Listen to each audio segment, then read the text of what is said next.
Buat teman-temanku yang baru gabung, bisa cek di playlist untuk urutan videonya, dan bisa juga cek di playlist untuk judul barunya.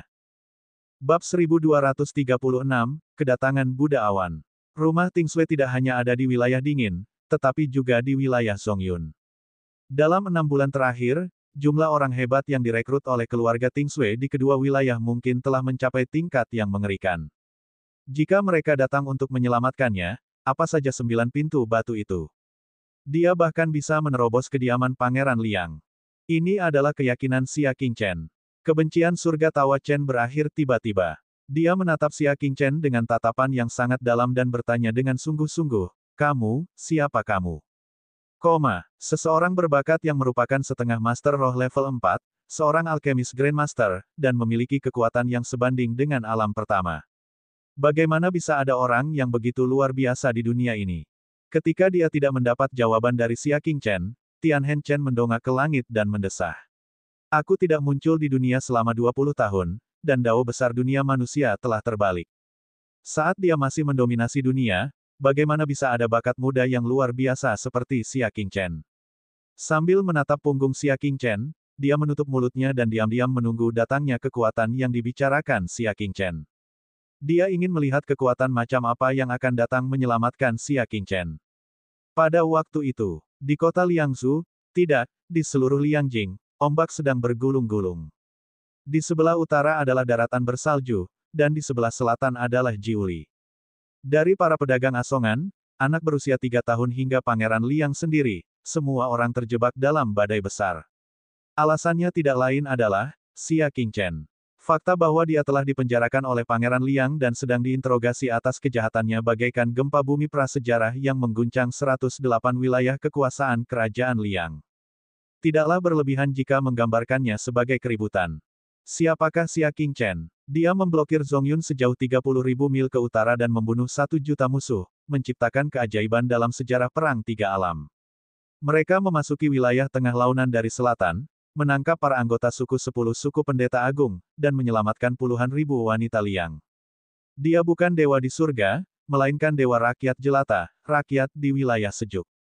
Dialah yang telah menyapu bersih 100 tahun kebencian, menghancurkan 1000 tahun rasa malu, menyapu bersih 4 lautan, dan memamerkan kekuatan alam yang sejuk. Mungkin banyak warga di wilayah itu yang tidak mengetahui bahwa orang yang memerintah mereka adalah Pangeran Liang. Namun, dia pasti tahu yang bernama Dewa Perang, Xia Qingchen.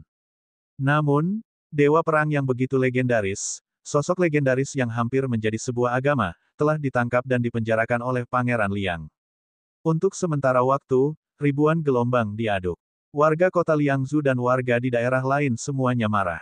Para ahli dari berbagai daerah telah datang ke kota Liangzhu untuk menyaksikan apa yang disebut interogasi tersebut.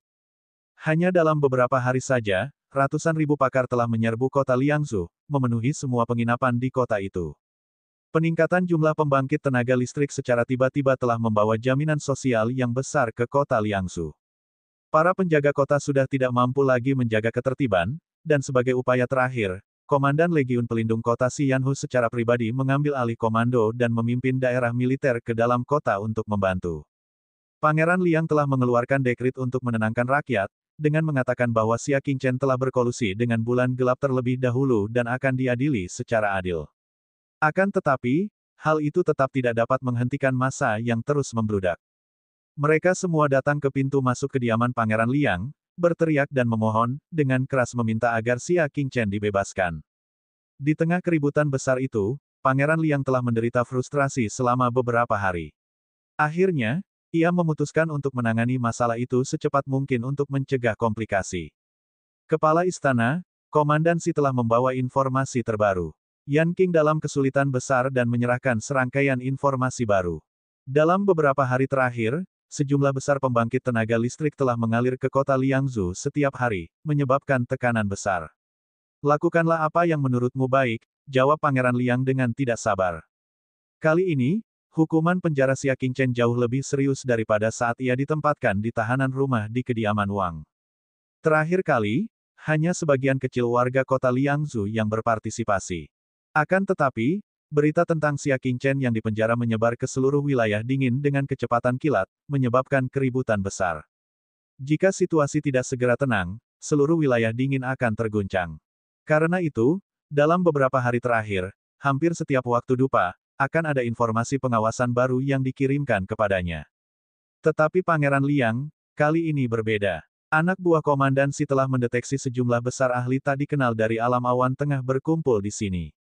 Apa? Semua pusat kekuatan di alam awan tengah telah datang.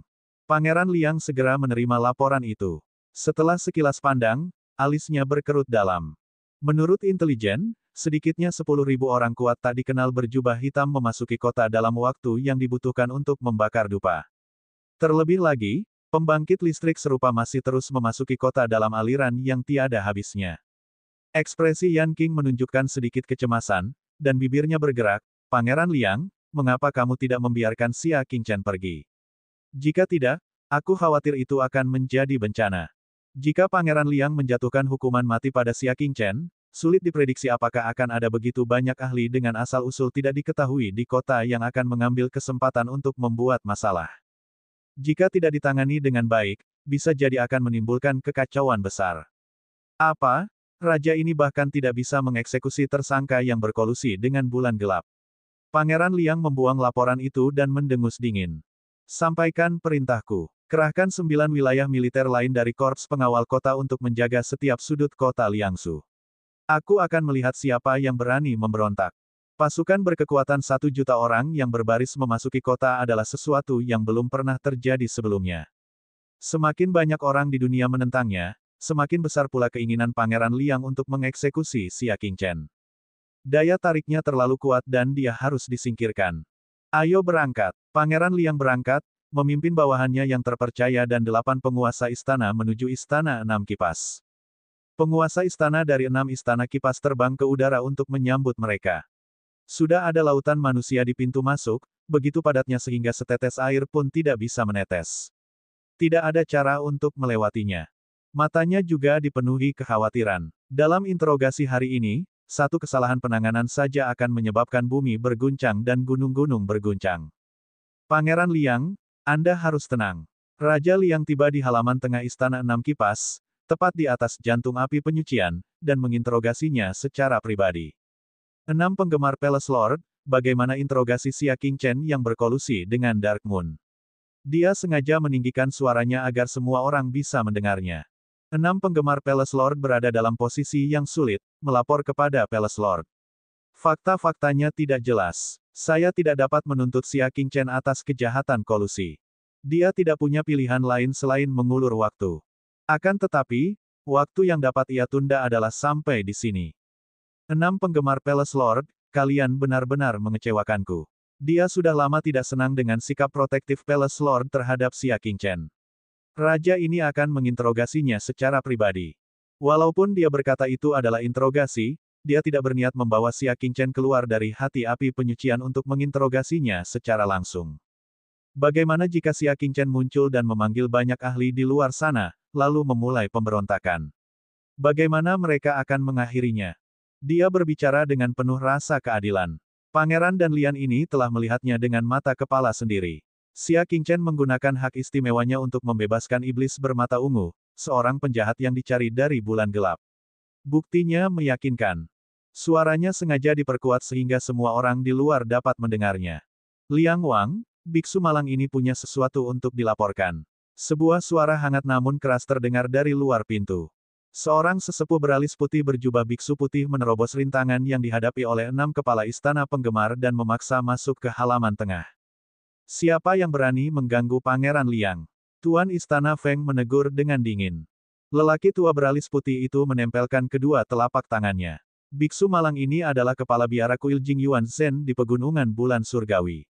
Saya Buddha Awan. Saya berasal dari kampung halaman yang sama dengan Xia Qingchen. Sekarang saya mewakili pegunungan bulan surgawi untuk mempersembahkan tugu peringatan ini kepada Pangeran Liang. Enyahlah. Kau tidak boleh ikut campur dalam interogasi tanpa dipanggil, kata penguasa istana Feng dengan tidak sopan. Namun, para pakar di luar istana 6 penggemar langsung bergemuruh. Ini interogasi Pangeran Liang. Kau yang punya keputusan akhir, tidakkah kau ingin mendengarkan perkataan orang lain? Bab 1237, Kedatangan para ahli. Menurutku, Pangeran Liang hanya mencoba untuk menyalahkan seseorang. Tidak buruk. Orang tua ini, terakhir kali dia menggunakan orang yang tidak mati untuk menjebak dewa perang, dan sekarang dia menggunakan trik yang sama lagi. Saudara-saudara, pemberontak, untuk apa kita membutuhkan raja yang tidak berguna seperti itu? Tak lama kemudian, terlihat tanda-tanda kerusuhan terjadi di luar kediaman itu. Pangeran Liang tidak punya pilihan selain tetap tenang. Raja Feng, silakan mundur. Bagaimana Anda bisa bersikap kasar? Kita sedang menghadapi persidangan publik, jadi kita harus mendengarkan dan mengumpulkan bukti. Bagaimana kita bisa bertindak sewenang-wenang? Setelah menyerahkan tanggung jawab kepada penguasa Istana Feng, dia berkata dengan nada tenang, Buddha Awan, apa yang harus kamu laporkan? Biksu malang ini berasal dari tempat yang sama dengan Xia Qingchen, kata Buddha Awan dengan tenang. Aku tahu betul tentang masa lalunya dengan iblis bermata ungu itu.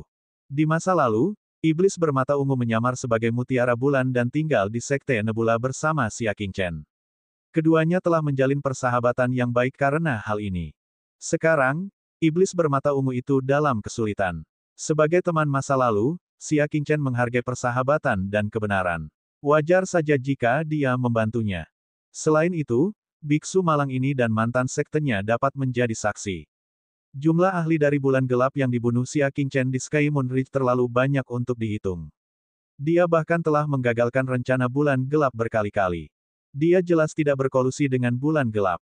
Pangeran Liang, mohon pertimbangkan kembali. Kerumunan di luar kediaman kembali riuh. Benar, jika Xia Qingchen berasal dari bulan gelap, apakah dia masih perlu bertarung untuk mendapatkan wilayah yang sejuk? Aku sudah tahu, Dewa Perang Xia adalah orang yang saleh. Bagaimana mungkin dia berkolusi dengan kejahatan? Pangeran Liang mengerutkan kening dan menggunakan suaranya untuk menekan seluruh adegan. Apa yang dikatakan Buddha Awan masuk akal. Namun, dapatkah Yunfo menjamin bahwa Xia Qingchen tidak berkolusi dengan bulan gelap setelah dia meninggalkan pegunungan bulan surgawi? Ini, para biksu tidak berbohong, kata Buddha Awan. Saya hanya akan memberitahu Anda apa yang saya ketahui. Saya tidak akan berbohong tentang hal-hal yang tidak saya ketahui. Dia percaya bahwa Xia Qingchen tidak akan bergabung dengan bulan gelap. Akan tetapi, sebagai seorang pendeta, tidaklah pantas baginya untuk memberikan jaminan tentang hal-hal yang tidak diketahuinya. Buddha Awan juga tidak mengatakan apa-apa. Dari sini, jelas bahwa Xia Qingchen berkolusi dengan bulan gelap. Itu fakta yang tidak dapat dibantah. Pangeran Liang berkata dengan tegas. Jika dia tidak mengeksekusi Xia Qingchen hari ini, dia tidak akan mempunyai kesempatan lagi di masa depan. Raja ini mengumumkan bahwa Xia Qingchen terbukti bersalah karena berkolusi dengan bulan gelap. Dia akan dieksekusi sesuai hukum. Pangeran Liang mengumumkan.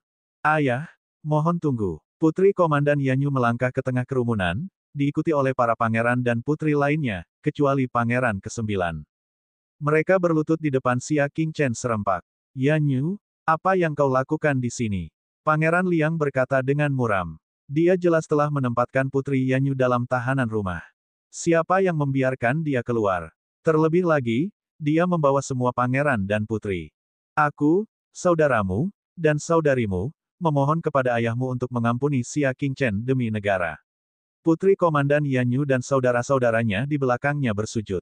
Selama beberapa hari terakhir, Putri Komandan Yanyu telah membujuk mereka kemana-mana, dengan menjanjikan akan membagi kekayaannya dan aula orang-orang eksentrik yang telah dikelolanya selama bertahun-tahun. Sebagai gantinya, mereka akan mengikuti Putri Yanyu dan meminta izin dari ayah mereka. Ayah, mohon maafkan Tuan Xia. Semua pangeran dan putri berkata serempak. Pangeran Liang sangat marah. Anak-anaknya sendiri tidak berada di pihak yang sama dengannya pada saat kritis ini, tetapi telah bergabung untuk membantu orang luar. Bukan saja dia tidak mundur, tetapi dia malah menjadi lebih bertekad. Hukum itu kejam. Kalian semua, mundur, kata Pangeran Liang dengan dingin. Pada saat ini, suara keras dan jelas terdengar. Itu adalah Komandan Legiun Pelindung Kota Xi Yanhu, Zhao Feiye, dan para jenderal lainnya. Xi Yanhu, apa yang kau lakukan di sini selain menjaga ketertiban? Tanya Pangeran Liang dengan nada tidak senang. Xi Yanhu, Zhao Feiye, dan para jenderal lainnya berlutut berturut-turut. Panglima Tentara Penjaga Kota, Jenderal Legiun Barat Laut, anggota kelompok Surgawi Ungu, kita semua berlutut dan memohon Pangeran Liang untuk memaafkan Xia Qingchen. Bahkan Legiun Perlindungan Kota yang paling dipercayainya pun menentangnya. Hal ini menyebabkan Pangeran Liang merasa tidak nyaman dan marah. Mengapa mereka semua membela Xia Qingchen? Dia berkolusi dengan Dark Moon. Tentara perbatasan timur berlutut dan memohon kepada Pangeran Liang untuk mengampuni Xia Qingchen. Pada saat itu, sekelompok jenderal lapis baja berjalan keluar dari Istana Enam Kipas. Mereka semua adalah perwira tinggi Korps Angkatan Darat Perbatasan Timur. Saat itu, Xia Qingchen telah menunjukkan kemampuan terbang abadi yang luar biasa di sudut Gunung Biji untuk pertama kalinya, menghancurkan 200.000 pasukan musuh dan menciptakan keajaiban. Tentara perbatasan timur mereka telah menyaksikannya. Ketika mendengar Xia Qingchen mengalami musibah, dari komandan hingga prajurit, semua orang menjadi gempar. Sekelompok jenderal sedang menuju ke kota Liangsu. Tentara perbatasan selatan berlutut dan memohon kepada Pangeran Liang untuk mengampuni Xia Qingchen. Pada saat ini, dengan Wu Xiong sebagai wakilnya, sekelompok petinggi perbatasan selatan memisahkan kerumunan dan berjalan masuk, berlutut berdampingan dengan Korps Tentara Perbatasan Timur. Dari 10 pasukan besar, 3 di antaranya telah meminta perintah atas namanya. Pangeran Liang tidak merasakan tekanan apapun. Yang dia rasakan adalah rambutnya berdiri tegak. Tanpa disadari, Xia Qingchen ternyata punya pengaruh seperti itu di berbagai pasukan. Tidak, dia harus mati, dia harus mati. Suara desisan. Pada saat itu, 9 tetua berjubah berbintang memasuki halaman tengah. Kemunculan mereka menimbulkan keributan. Itu sesuatu yang sangat terhormat. Mereka juga muncul. Tuan Xia bisa diselamatkan. Para sub yang terhormat adalah tokoh legendaris di semua bidang wilayah Liang. Mereka adalah tulang punggung wilayah Liang dan memiliki modal untuk membahas urusan negara dengan Raja Liang. Sejak zaman dahulu kala, setiap Pangeran Liang akan meminta pendapat 10 orang yang hampir terhormat ketika menyangkut masalah yang melibatkan berdirinya suatu negara. Kami mohon Pangeran Liang untuk mengampuni Xia Qingchen. 9 orang yang sangat terhormat itu menangkupkan tinju mereka dan berkata, sebagai orang-orang yang terhormat, mereka mewakili kelompok pemikir di wilayah Liang. Bahkan jika mereka menentang eksekusi Xia Qingchen, dapat dilihat betapa dalam dan keterlaluan kesalahan Raja Liang. Tangan Pangeran Liang gemetar, bukan karena takut, tetapi karena marah. Para sub yang terhormat yang ditunjuknya seharusnya melayaninya, tetapi pada saat ini, mereka semua malah menentangnya. Rakyat menentangnya, pejabat menentangnya, prajurit menentangnya, anak-anak menentangnya, bahkan para semi yang mulia pun menentangnya. Dia sedang menginterogasi seorang penjahat yang berkolusi dengan Dark Moon. Dia bertindak sesuai hukum, jadi mengapa mereka semua menentangnya? Di antara 9 Master Kuil, Master Istana Militer dan Master Istana Enam Kipas saling berpandangan dan melangkah maju. Pangeran Liang, mohon maafkan Xia Qingchen. Begitu dia bergerak, beberapa kepala istana keluar satu demi satu dan berkata, Pangeran Liang, mohon maafkan Xia Qingchen. Bahkan penguasa istana yang bertanggung jawab atas suatu wilayah berdiri di pihak Xia Qingchen. Kerumunan di luar istana sangat gembira. Mereka bekerja sama dengan keinginan di dalam dan menyampaikan pikiran mereka. Pangeran Liang, mohon maafkan Xia Qingchen. Maafkan Xia Qingchen. Maaf, katanya. Teriakan yang menggetarkan bumi mengguncang langit dan bumi. Tanah kota Liangzhou bergetar karena teriakan yang menggetarkan itu. Diam, kalian semua, diam. Pangeran Liang dengan marah menepuk sandaran tangan singgasananya dan berteriak. Akan tetapi, suara orang banyak terlalu kuat dan benar-benar meredam suaranya. Seluruh dunia hanya mendengar petisi untuk mengampuni Xia Qingchen. Suara gemuruh itu seperti guntur yang menggema di seluruh dunia. Kemarahan di dada Pangeran Liang. Apakah seluruh dunia akan menentangnya? Itu bagus. Dia ingin melawan keinginan dunia. Dia adalah raja, raja dunia. Dia bisa membunuh siapapun yang dia inginkan dan tidak akan dipaksa oleh siapapun. Bab 1238, seluruh dunia menentangku. Xia Qingchen berkolusi dengan Dark Moon. Dia harus dieksekusi sesuai hukum. Pangeran Liang menarik napas dalam-dalam dan menggunakan kekuatannya di puncak bulan tengah untuk menghasilkan suara agung yang mengguncang langit dan bumi. Raungan puluhan juta orang sepenuhnya diredam oleh suaranya. Pangeran Liang berdiri dari tandunya dan melambaikan tangannya. Raja ini mengumumkan, kejahatan Xia Qingchen dapat dihukum mati. Tebas. Li Jue. Dia mengerahkan segenap tenaganya untuk meneriakkan 3 kata terakhir. Banyak kultivator yang lemah langsung pingsan di tempat, dan banyak dari mereka yang gendang telinganya berdarah. Di luar rumah besar, terdengar teriakan kesakitan. Di halaman, Mata Putri Komandan Yanyu tampak kusam dan tak bernyawa, dan sudut mulutnya tampak sedih. Dia telah memberikan segalanya, tetapi dia masih belum mampu menggerakkan hati Pangeran Liang. Apakah dia berhati batu? Melihat kereta emas di depannya, Putri Komandan Yanyu merasa putus asa. Dia berdiri tanpa permintaan lebih lanjut dan berjalan keluar tanpa suara. "Kemana?" teriak Raja Liang dengan dingin. Tanpa menoleh, Putri Komandan Yanyu berkata dengan sedih, "Tolong turunkan aku menjadi rakyat jelata. Aku tidak ingin menjadi keluarga kerajaan ini, putri ini lagi." Dengan ayah yang berdarah dingin dan tidak berperasaan, dia hanya akan merasakan sakit jika dia tetap tinggal. Hati Pangeran Liang dipenuhi amarah. Dia telah mengajukan permintaan seperti itu di depan umum. Jika dia dipaksa untuk melakukannya, bukankah dia akan menjadi bahan tertawaan? "Bagus. Raja ini akan mengabulkan permintaanmu. Sampaikan titahku." Pangeran Liang berteriak dengan marah. Putri Yanyu dicabut statusnya sebagai seorang putri. Ia akan diturunkan pangkatnya menjadi rakyat jelata dan tidak akan pernah kembali ke kota Liangsu. "Terima kasih, Pangeran Liang." Putri Komandan Yanyu menjawab tanpa menoleh. Dia berjalan keluar dari istana 6 penggemar dengan lega, merasa lebih rileks dari sebelumnya. Sungguh melelahkan berada dengan ayah seperti itu. Lebih baik menemani Xia Qingchen di kuburannya yang sepi dan menjalani kehidupan biasa. Enyahlah. Pangeran Liang sangat marah. Namun, orang lain berdiri. Itu adalah Zhao Fei. Dia sekali lagi meminta, "Pangeran Liang, tolong tarik kembali perintahmu." Ekspresi Pangeran Liang tampak jahat. Kesabarannya telah mencapai batasnya. "Jika kamu terus memohon, kamu akan diperlakukan sama." Dia ingin melihat siapa yang masih berani mengajukan petisi. Zhao Fei tidak mengatakan sepatah kata pun. Dia diam-diam mengeluarkan token hitam dari sakunya. "Ini adalah token jenderal dari wilayah militer Barat Laut.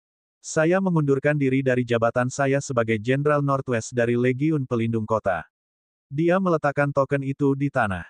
"Jenderal Zhao, apa maksudmu?" tanya Pangeran Liang dengan kejam. "Pangeran Liang bersikeras membunuh pilar negara," kata Zhao Fei, dengan tenang. "Saya tidak kompeten dan tidak dapat menghentikan Anda. Saya hanya bisa mengundurkan diri."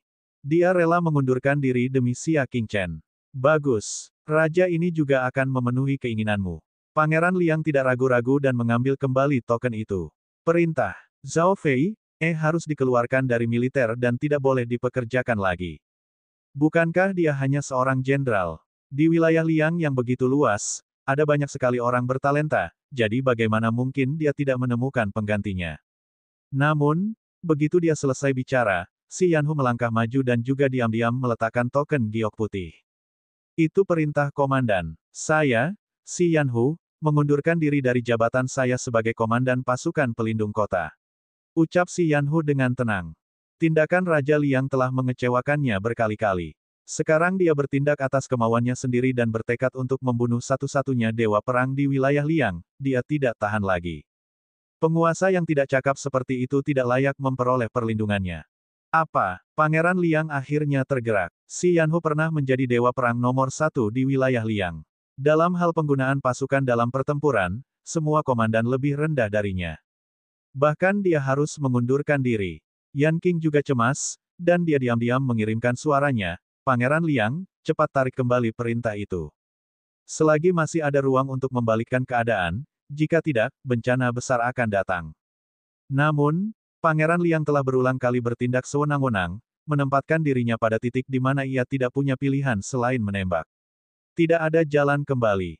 Berikan perintah, Xi Yanhu harus dikeluarkan dari militer. Keributan terjadi di dalam dan luar 6 penggemar Palace. Pangeran Liang benar-benar bertekad untuk menghancurkan Xia Qingchen. Tepat ketika semua orang mengira masalahnya telah berakhir, kejadian yang tidak terduga terjadi. Yao Buhui, salah satu dari 9 sub-venerables, menanggalkan jubahnya yang terhormat dan melemparkannya ke tanah. Dia berkata dengan tegas, "Kerajaan yang sejuk itu busuk, raja itu bodoh, tidak layak menerima bantuan orang tua ini." 8 sub yang mulia lainnya juga sangat kecewa dengan Pangeran Liang. Mereka menanggalkan jubah terhormat mereka satu persatu, "Kami mengundurkan diri dari gelar sub yang mulia." Karena Pangeran Liang begitu keras kepala, apa gunanya mereka memiliki para yang terhormat? Apa-apaan ini? Pangeran Liang tidak bisa tinggal diam. 9 orang yang paling terhormat semuanya adalah tokoh-tokoh terkemuka di wilayah Liang. Kepergian mereka cukup mengguncang fondasi negara. Dia mengulurkan tangannya untuk memintanya tinggal, tetapi bagaimana dia bisa mengatakan sesuatu saat ini? Begitu dia membuka mulutnya, bukankah kegigihannya sebelumnya akan menjadi tamparan di wajahnya sendiri? Sambil menahan keengganannya, dia menjadi marah karena malu. Ayo pergi, kalian semua, ayo pergi. Siapapun yang ingin mengundurkan diri, raja ini tidak akan menahan mereka. Ya, suara ringan mengikuti kata-kata Pangeran Liang. Sepasang sepatu kain memasuki pandangan Pangeran Liang. Ketika mendongak, dia adalah kepala istana dari istana militer. Dia berdiri di depan kereta emas dengan kedua tangan di belakang punggungnya dan ekspresinya tenang. Suamiku, Qi Ye, akan mengundurkan diri dari jabatannya sebagai kepala istana militer saat ini. Ucapnya ringan, lalu berbalik dan pergi. Dari awal hingga akhir, dia bahkan tidak melihat ke arah Pangeran Liang. Apa-apaan ini? Penguasa istana militer mengundurkan diri dari jabatannya. Akankah wilayah dingin itu mengguncang pegunungan? Istana militer mengatur urusan militer di seluruh dunia. Jika kepala istana mengundurkan diri, bukankah dunia akan kacau? Namun kemudian, penguasa istana lainnya muncul di hadapan Pangeran Liang. Penguasa istana Enam Kipas, Zhou Liufang, mengundurkan diri dari jabatannya sebagai penguasa istana. Penguasa istana Enam Kipas melemparkan kunci neraka hati api penyucian ke dalam kereta emas. Dia sangat tenang, dan jelas bahwa dia sudah membuat rencana. Dalam waktu singkat, dua dari penguasa istana yang paling penting telah mengundurkan diri dari jabatan mereka dan meninggalkan Pangeran Liang. Pangeran Liang benar-benar terguncang. Tidak apa-apa jika para yang terhormat mengundurkan diri secara kolektif, tetapi bahkan pilar istana, kepala istana, harus mengundurkan diri 2 kali berturut-turut. Pangeran Liang tidak dapat menahan diri untuk tidak goyah dalam keyakinannya. Apakah dia sudah bertindak terlalu jauh? Namun, dia hanya membunuh seorang pejabat. Mengapa semua orang menentangku? Berhenti. Bahkan kalian semua ingin mengkhianati pangeran ini. Pangeran Liang akhirnya tidak bisa menahan diri untuk meminta mereka untuk tetap tinggal. Kepala istana militer menghentikan langkahnya, menoleh ke samping, dan mendesah serak, bukan karena kami telah mengkhianati Pangeran Liang, tetapi kamu telah mengkhianati hati semua orang. Kerajaan Liang membutuhkan seorang dewa perang yang gigih, tetapi Pangeran Liang bertekad untuk melawan keinginan dunia dan mengeksekusinya atas kejahatan yang tidak berdasar. Maksudmu pangeran ini salah? Pangeran Liang meraung. 6 penggemar penguasa istana menatap Pangeran Liang yang telah kehilangan ketenangannya. Ya, itu bukan hanya kesalahan, itu diskualifikasi. Penghinaan terbesar bagi seorang penguasa bukanlah kebodohan, tetapi aib, kehilangan hak untuk menjadi penguasa. Kurang ajar, bagaimana pangeran ini bisa kehilangan statusnya? Pangeran Liang membalas dengan marah. Hanya karena dia ingin mengeksekusi Xia Qingchen. 6 penggemar Palace Lord sudah melihat karakter Pangeran Liang. Kamu tidak hanya akan mengeksekusi Xia Qingchen. Kamu juga akan mengeksekusi orang-orang di dunia. Sebagai seorang raja, Anda tidak memiliki sikap seorang raja. Hanya karena Anda telah melakukan pekerjaan yang hebat, Anda membunuh seorang pejabat yang berjasa. Apakah ini yang seharusnya dilakukan seorang raja? 6 penggemar kepala istana mengatakan kata-kata yang telah lama ia pendam. Orang tua ini telah membantu 2 generasi Pangeran Liang. Pangeran Liang saat ini, kau, memang telah kehilangan hak untuk menjadi penguasa. Penguasa istana militer setuju. Dia jahat dan tidak tahu terima kasih. Dia tidak menempatkan pejabat yang berjasa di posisi penting. Sebaliknya, dia menekan atau bahkan mengeksekusi mereka karena takut mengancam tahtanya. Dia tidak mendengarkan nasihat siapapun. Dia keras kepala, tidak kompeten, dan dungu. Kau tidak layak menjadi raja 1 generasi, dan kau bahkan kurang layak mendapatkan bantuan dari lelaki tua ini.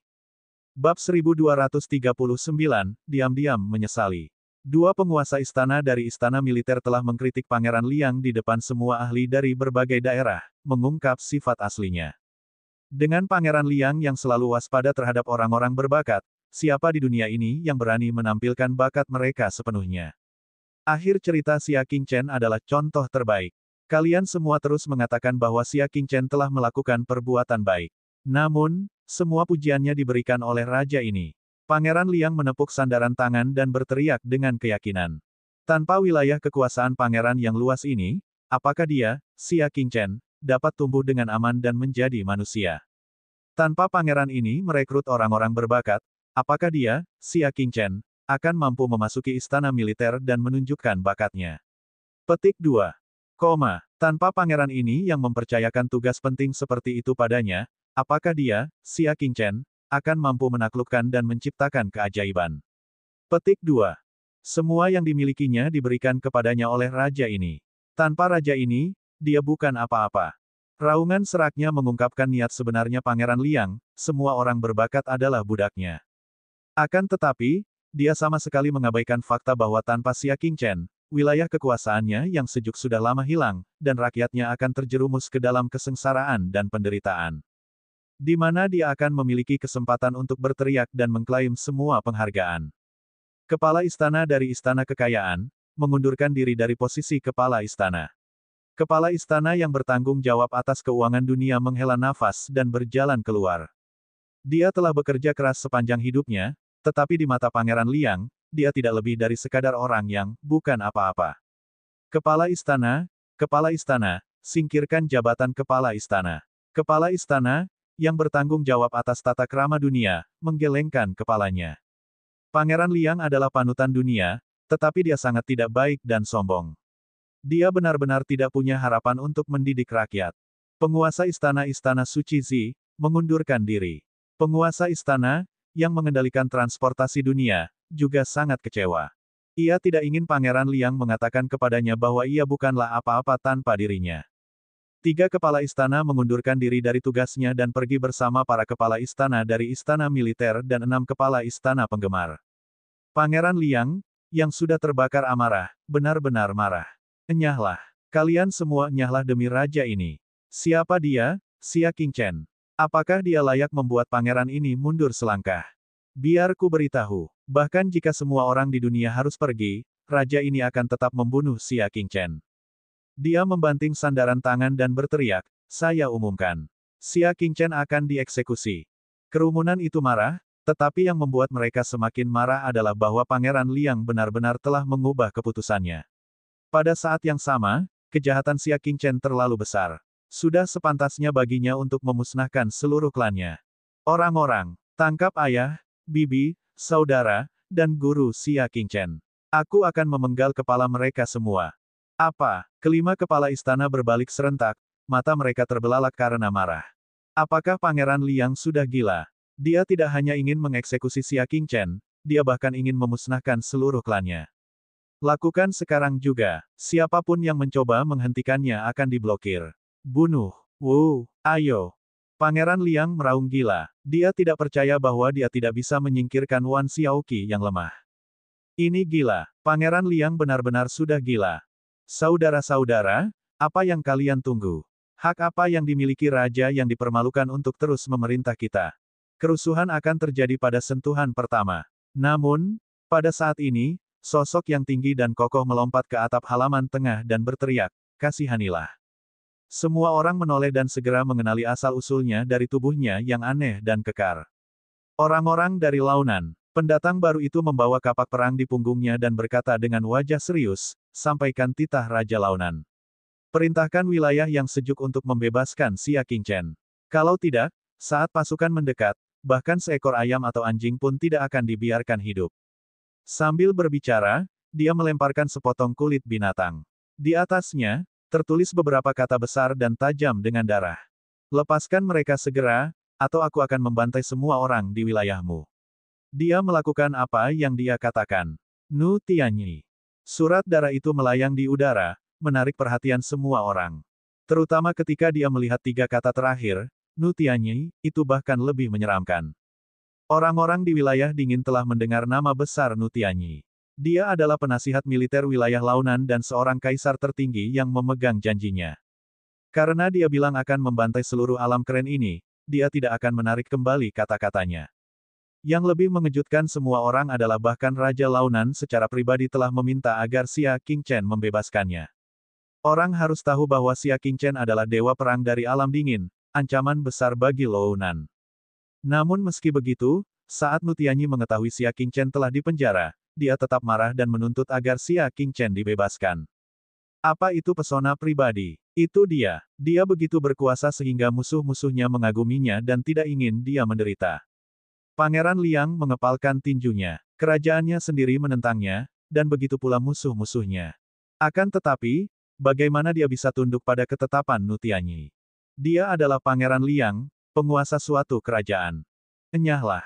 Katakan pada Tuan Launan bahwa aku akan menunggunya datang dan bertarung.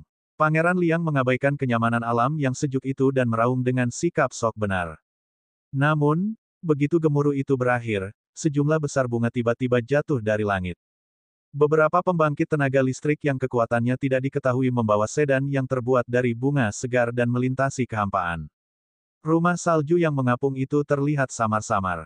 Itu adalah seragam menara pendengar salju. Mereka adalah menara pendengar salju. Seseorang berseru. Mereka semua mengenakan seragam yang sama, yang dengan cepat dikenali oleh orang banyak. Rumah Tingsue saat ini luar biasa kuatnya. Ada rumor bahwa menara pendengar salju itu mempunyai banyak sekali orang di dunia dan para ahli tersembunyi di bawah mereka dapat bertarung melawan satu kerajaan. Di dalam kereta pengantin, Susin berbicara dengan acuh tak acuh. Sampaikan perintah dari kepala menara pendengar salju. Dia memerintahkan Xia Qingchen untuk dibebaskan. Jika tidak, menara pendengar salju akan menjadi musuh dengan alam dingin selamanya. Saat dia mengatakan itu, terjadilah keributan. Belum lagi berapa banyak pakar yang bersembunyi di menara pendengar salju, mereka memiliki hubungan yang tak terpisahkan dengan semua kekuatan di alam dingin. Jika mereka menjadi musuh kerajaan Liang, akankah golongan tersebut melindungi Pangeran Liang yang tolol itu, atau akankah mereka bergabung dengan keluarga Tingsue dalam pemberontakan? Di luar, ada ancaman pertumpahan darah dari Lord Lounan, dan di dalam, ada peringatan dari menara pendengar salju. Jika Pangeran Liang masih tidak tahu kapan harus mundur setelah mencapai tahap ini, dia akan menggali kuburnya sendiri. Hati Pangeran Liang menjadi kacau karena tekanan ganda. Bahkan dalam mimpinya dia tidak menyangka bahwa demi membunuh Xia Qingchen, situasinya akan begitu mengerikan hingga bisa menghancurkan satu negara. Dia akan berbohong jika dia berkata dia tidak menyesalinya. Kalau dia tahu ini akan terjadi, dia pasti sudah berhenti sejak awal. Namun, saat itu dia keras kepala dan tidak mau mendengarkan pendapat siapapun.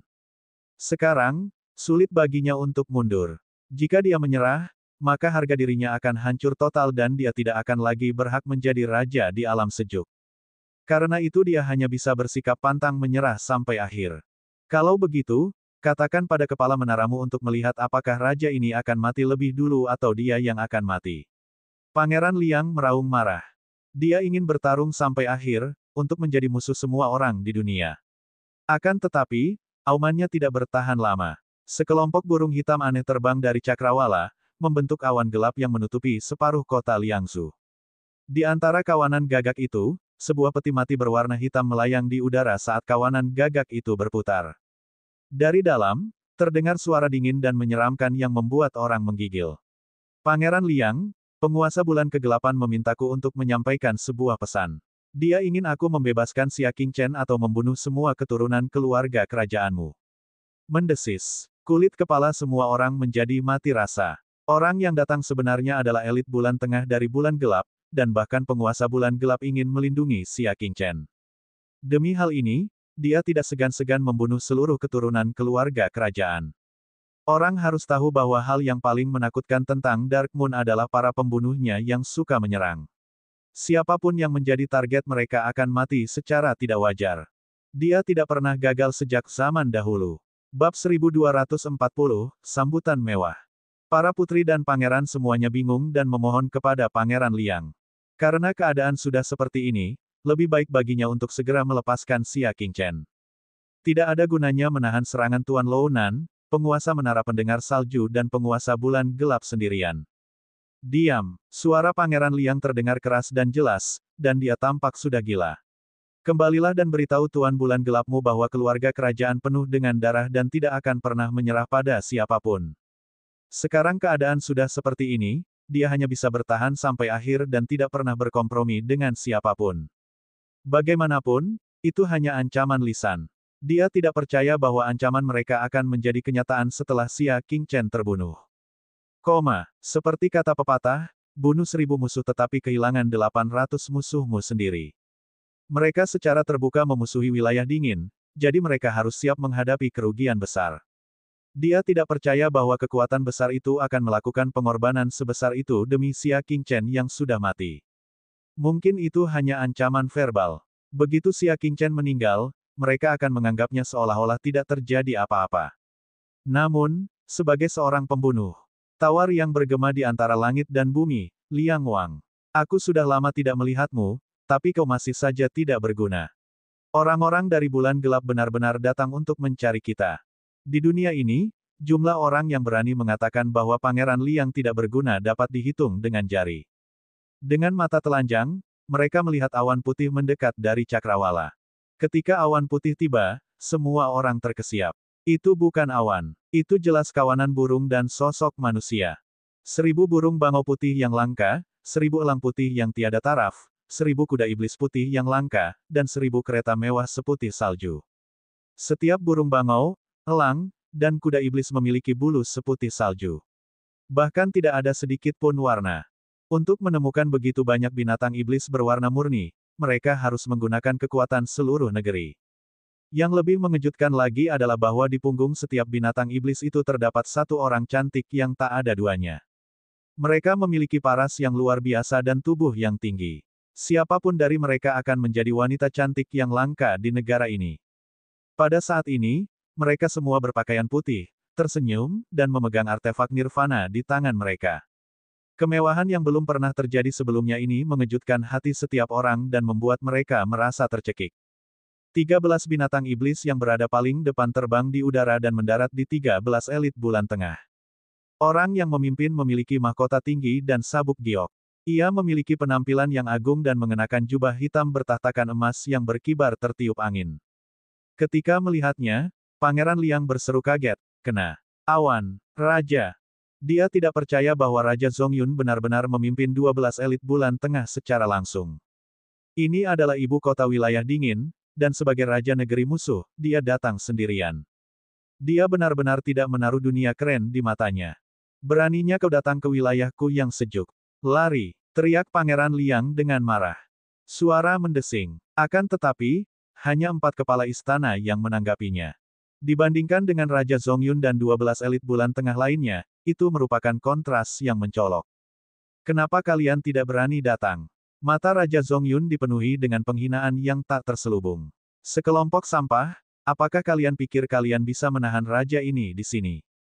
Sebagai kultivator bulan tengah, mereka dapat bepergian di udara dan datang dan pergi dengan bebas. Kecuali Pangeran Liang memiliki elit bulan tengah yang jauh lebih unggul darinya, tidak ada cara untuk menahannya di sini. Pangeran Liang sangat malu dan marah, tetapi dia tidak berani bergerak. Belum lagi pihak lawan memiliki 3 kali lipat jumlah elit bulan tengah di sampingnya, bahkan kekuatan tempur Raja Zongyun yang tak tertandingi saja bukanlah sesuatu yang dapat ditandinginya. 20 tahun yang lalu, dia bertarung dengan Raja Zongyun dan berakhir dengan kekalahannya. 20 tahun telah berlalu, dan kekuatan tempur Raja Zongyun semakin kuat dari sebelumnya. "Diamlah, raja ini tidak datang untuk mencarimu." Raja Zongyun berbicara dengan arogan. "Raja ini datang untuk menyambut Tuan Muda Xia Qingchen. Suruh dia keluar." Nada bicaranya yang berwibawa mengejutkan dunia. Raja Zongyun telah memimpin semua ahli di wilayahnya ke sini untuk menyambut Xia Qingchen. Penguasa 2 alam, penguasa bulan gelap, dan penguasa menara pendengar salju, 4 kekuatan terkuat di 3 alam, semuanya berbicara membela Xia Qingchen. Di antara mereka, Raja Zongyun datang sendiri untuk menemuinya. Tidak peduli siapapun orangnya, mereka tidak pernah menyangka bahwa pengaruh Xia Qingchen akan begitu besar. "Raja Zongyun, ini adalah urusan internal wilayah yang dingin. Anda telah melanggar perjanjian yang dibuat oleh para leluhur kita." Pangeran Liang mencaci maki. Raja Zongyun tidak peduli dan melambaikan tangannya. 12 elit bulan tengah di sampingnya segera terbang turun dan berdiri di sekitar Raja Liang. Dia melayang turun dan berdiri di atas api penyucian hati. Dia mengulurkan telapak tangannya dan berkata dengan gaya yang mendominasi, "Berikan aku kuncinya." "Raja Zongyun, sebaiknya kau berhenti." Pangeran Liang sangat marah. Tanpa diduga, Raja Zongyun mendengus dan berubah menjadi bayangan, terbang menuju kereta emas. Tandu emas segera terbang ke langit, diikuti oleh Raja Zongyun yang memulai pertarungan dengannya di atas tandu. Dentur, orang-orang di darat sama sekali tidak bisa melihat gerakan mereka. Mereka hanya merasa langit dipenuhi bayangan mereka. 3 tarikan napas kemudian, tandu emas itu jatuh ke tanah dengan bunyi berdenting. Pangeran Liang, yang ada di dalamnya, memuntahkan seteguk darah dan batuk dengan keras. Raja Zongyun mendarat di tanah dan mengulurkan telapak tangannya lagi. Berikan aku kuncinya. Pangeran Liang telah terluka oleh Raja Iblis terakhir kali dan belum pulih. Kemudian, dia terluka oleh Raja Zongyun dan vitalitasnya sangat rusak. Menghadapi Raja Zongyun yang agresif, Pangeran Liang tidak punya pilihan selain menundukkan kepalanya. Hualala, sekumpulan kunci terlempar keluar. Raja Zongyun meraihnya dan berkata dengan nada meremehkan, dasar jalang. Dia tidak mendengarkan akal sehat dan memaksa raja ini untuk bertindak. Ketika orang-orang di dalam dan luar mendengar ini, mereka semua merasa nyaman. Benar sekali, Pangeran Liang sungguh orang yang murahan. Tidak peduli bagaimana anak-anaknya dan pejabat-pejabatnya membujuknya, bahkan jika mereka mengancamnya dengan menjadi rakyat jelata atau mengundurkan diri dari jabatannya, dia tetap keras kepala. Bukan saja dia tidak mau menyerah, dia bahkan semakin jahat, berteriak-teriak ingin memusnahkan seluruh klan Xia Qingchen. Namun sekarang, setelah dihajar Raja Zongyun, dia akhirnya menjadi jujur. Memanggilnya Abe Asterisk adalah deskripsi yang paling tepat. Berderak, Raja Zongyun secara pribadi membuka 9 pintu batu, menyingkapkan sebuah jalan. Di kedalaman hati api penyucian, Xia Qingchen belum menyadarinya, tetapi Tianhen Chen sudah mendengarnya dengan pendengarannya yang luar biasa. Ekspresinya berubah saat dia berkata, bocah, gerbang neraka pemurnian hati terbuka.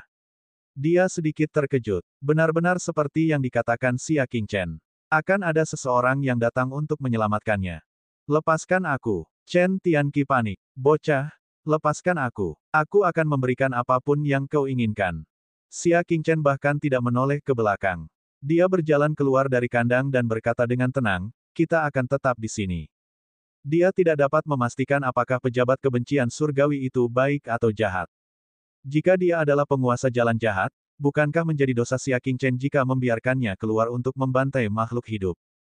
Tunggu sebentar. Baiklah. Chen yang membenci surga menggertakkan giginya, aku akan memberitahumu rahasia antara Pangeran Liang dan aku. Dengan begitu, kau akan tahu apakah aku baik atau jahat. Dia tidak punya pilihan selain menceritakan tentang masa lalunya dengan Pangeran Liang.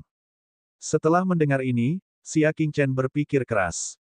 Kebencian surga Chen tersenyum pahit, aku tahu kau tidak akan percaya padaku bahkan jika aku memberitahumu. Tidak ada seorang pun di dunia ini yang akan percaya rahasia ini, kan? Bab 1241, menawarkan negara. Aku percaya padamu. Yang tidak terduga adalah mata Xia Qingchen bersinar dengan cahaya kebijaksanaan.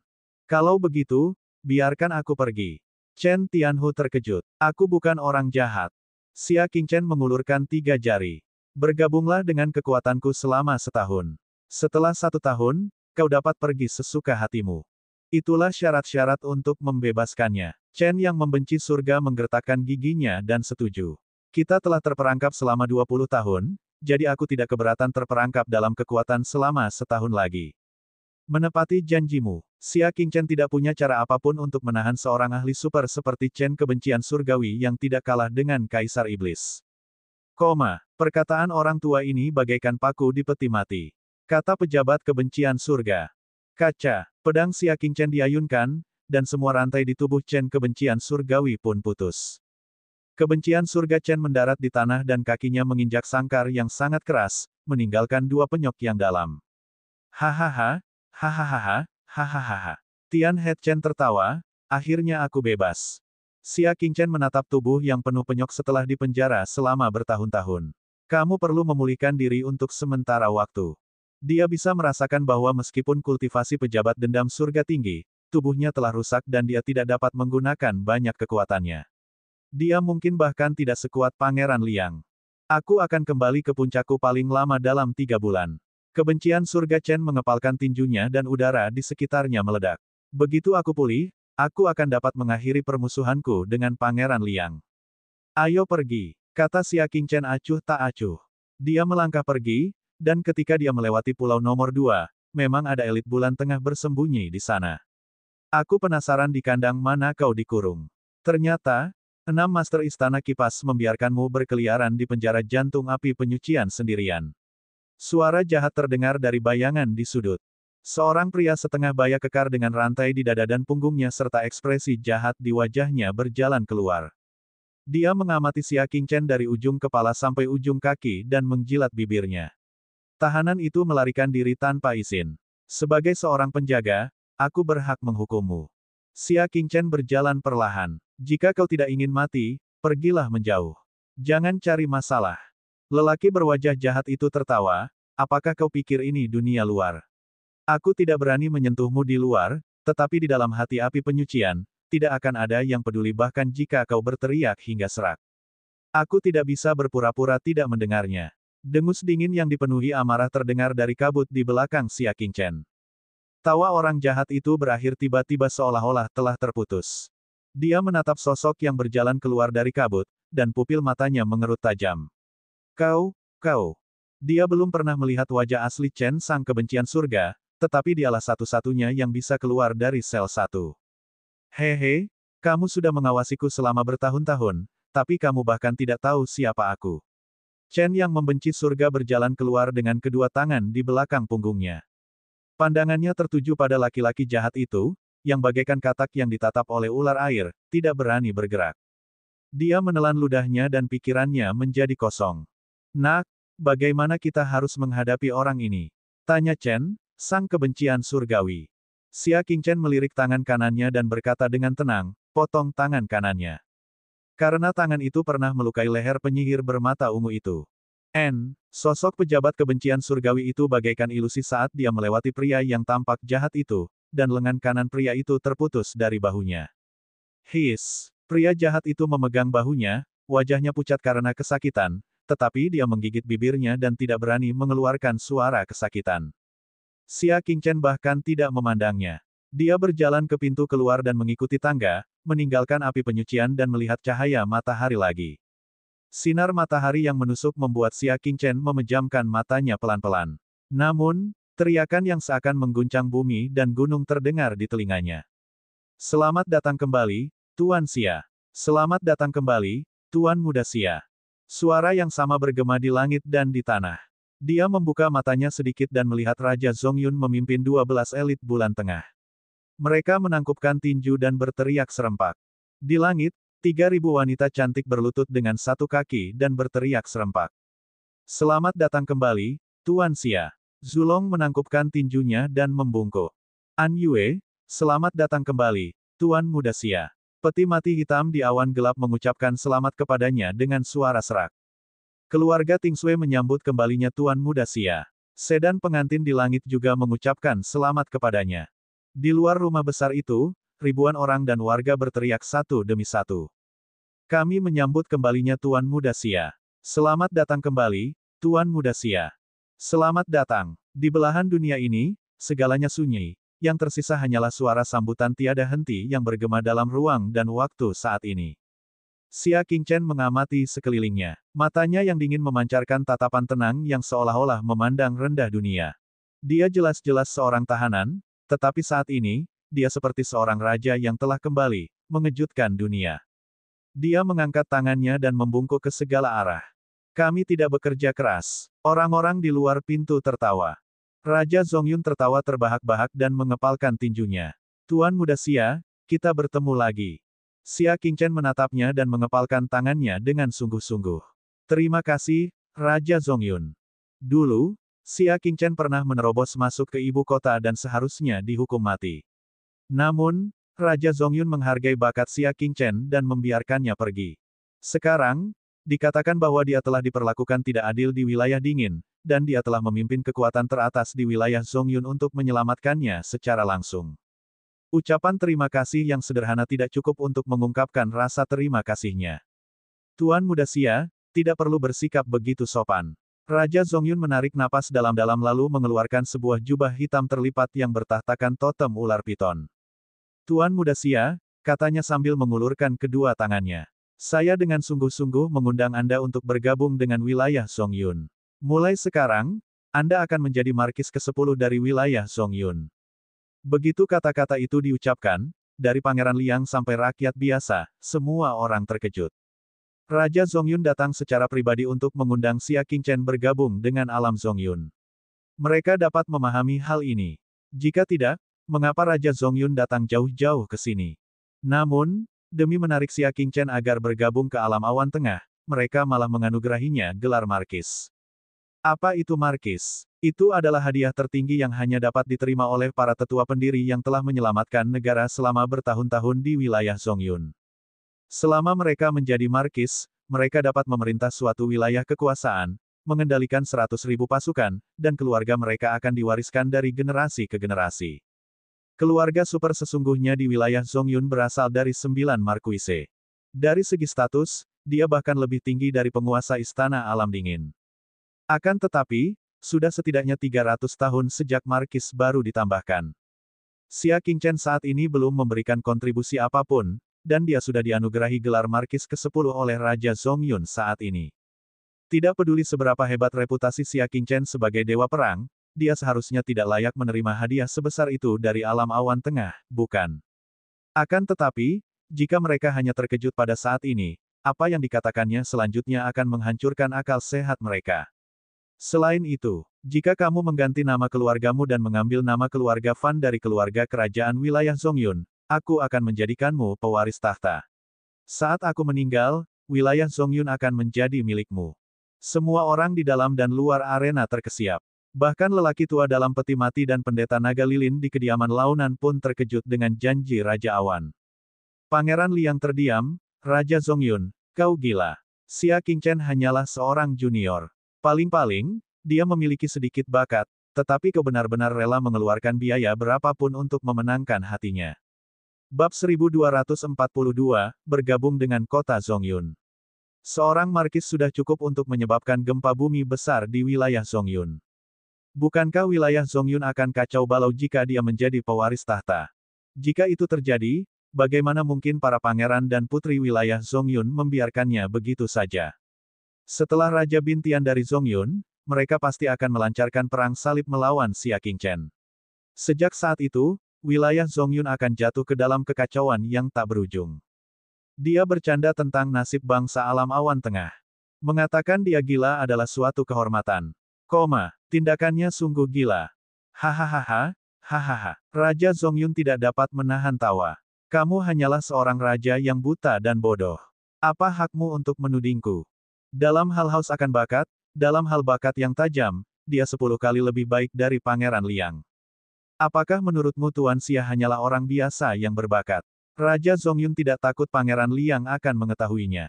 Dia berkata dengan kagum, jika Tuan Muda Xia hanya memiliki potensi untuk menjadi dewa perang, aku tidak akan memberimu hadiah sebesar itu. Pangeran Liang merasa sulit untuk mengerti.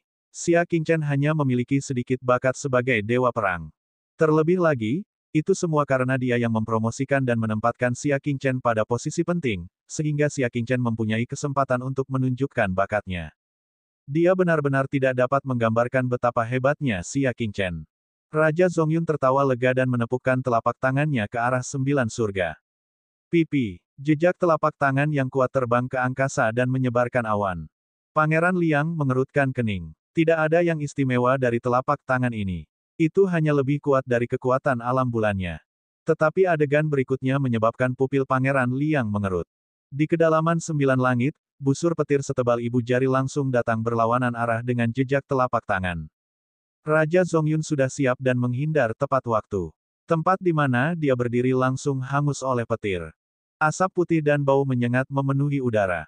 Kereta emas Pangeran Liang bergetar hebat saat dia berteriak kaget, kau akan menerobos ke bulan besar. Ada jurang yang sangat besar antara bulan tengah dan bulan besar. Di dalam 3 alam, ada banyak ahli bulan tengah, tetapi berapa banyak ahli bulan agung yang ada? Sejauh ini, hanya permaisuri iblis perempuan yang dapat memastikan bahwa dia telah berhasil menembus bulan besar. Bahkan Yao Shen, yang dikenal sebagai jenius langit berbintang, telah terjebak pada kultivasi penuh bulan tengah selama bertahun-tahun. 100 tahun telah berlalu, dan dia masih belum juga berhasil. Mengapa? Kebingungan marsial Dao. Di puncak bulan tengah, itu sudah merupakan batas Dao bela diri dalam 3 alam. Pada tahap awal kultivasi, ada berbagai macam karya terkenal yang ditinggalkan oleh orang bijak yang dapat menjawab pertanyaan mereka dan membimbing mereka untuk menerobos ke tingkat Dao bela diri yang lebih tinggi. Namun, setelah puncak bulan tengah, tidak ada lagi pengalaman yang dapat dijadikan acuan dan mereka harus menjelajah sendiri. Hingga saat ini, belum ada seorang pun yang berhasil mencapai bulan purnama. Bisa dibayangkan betapa sulitnya hal itu. Serangan Raja Zongyun sebelumnya telah menarik petir. Itu pertanda bahwa dia akan menerobos ke bulan besar. Dia hanya membutuhkan satu kesempatan untuk menjadi seekor ikan mas yang dapat melompati gerbang naga dan menjadi seorang pembesar bulan agung. Tidaklah berlebihan jika dikatakan kekuatannya sebanding dengan Yao Shen dan Gu Qianhen. Pangeran Liang menekan gelombang emosi di dalam hatinya dan kecemburuan yang kuat di kedalaman matanya. Mengapa kamu tiba-tiba memberitahuku bahwa kamu akan menerobos ke bulan besar? Hatinya tak dapat menahan rasa sedih. Hari ketika Raja Awan mencapai tingkatan bulan agung akan menjadi hari di mana ia akan menguasai 3 alam. Saat itu, tak seorang pun akan mampu menghalangi keunggulannya. Tidakkah kau ingin tahu mengapa aku memohon pada Tuan Xia? Raja Zongyun tersenyum misterius. Kau sudah melihat jawabannya. Apa? Kaca. Di tengah kerumunan burung gagak, peti mati hitam pekat itu tiba-tiba berdiri. Mata pendeta naga obor, yang merupakan penonton, berbinar. 9 penguasa istana semua menatap tajam ke arah Xia Qingchen, sorot mata mereka dipenuhi gelombang yang tak berujung. Tatapan mata Pangeran Liang beralih ke Xia Qingchen seperti kilat, merasa sangat konyol. Mungkinkah Anda ingin memberitahu saya bahwa alasan Anda mengalami hari ini adalah karena Xia Qingchen? Sungguh lelucon. Xia Qingchen sendiri bahkan belum mencapai alam bulan. Kualifikasi apa yang dimilikinya untuk membantu seorang ahli tertinggi menerobos ke alam bulan agung? Hahaha, benar sekali. Raja Zongyun bertepuk tangan dan tertawa.